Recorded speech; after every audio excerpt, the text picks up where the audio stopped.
Hindi kayo makapaniwala na isa sa pinaka-hot na topic ngayon sa social media aside sa pagkaibig ni JM ay ang paggamit ni Kulit sa mga Rosmar products.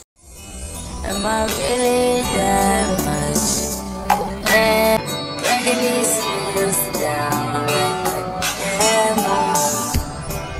You don't really know you.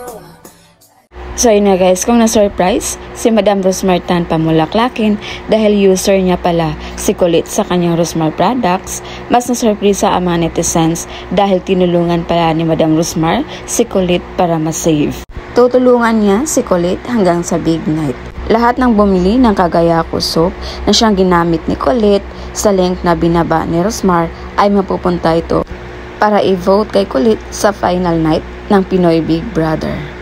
Ayon pa sa CEO ng Rosmar Products, kaya pala maganda si Kulit dahil Kagayako soap o Rosmar Kagayako soap ang gamit nito. Kaya pala nagtaka ang mga netizens sa voting kagabi, may isang housemates na umarangkada sa botohan, si housemate A na siguro pagmamay-ari ni Kulit dahil naungusan nito si housemate B na mula umpisa ng voting ito yung nangunguna. Pero sa pansamantalang pag-close ng botohan, ang tally of votes, si housemate A ang may pinakamalaking percentage sa tally of votes. Dahil alam daw ng lahat na si Fiang ang unang sinuportahan ni Rosmar. Pero sa mga nakikita natin sa post ni Rosmar, dalawa ang kanyang sinuportahan, si Fiang at si Kulit. At ayon pa nga sa kanya, yung dalawang yun ang suportahan niya, kayo na daw ang bahala sa gusto niyong suportahan sa dalawang yon.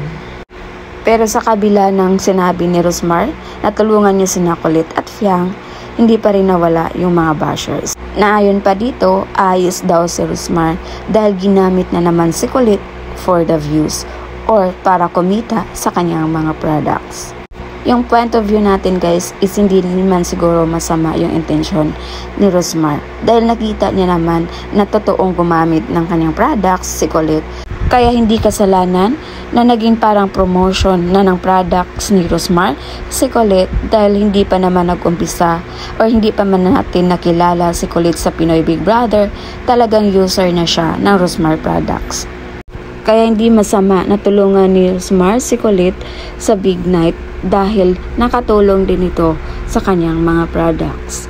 So abangan na lang natin guys, mas lalong nagiging excited ngayon ang mangyayari sa Pinoy Big Brother dahil sa buong akala ng lahat, si Fiang lang ang solong suportahan ni Rosmar pero dalawa na pala ngayon. At ito yung mag-aagawan sa slot for big winner sa big night ng Pinoy Big Brother. So again, this is Wills TV. Thank you for watching.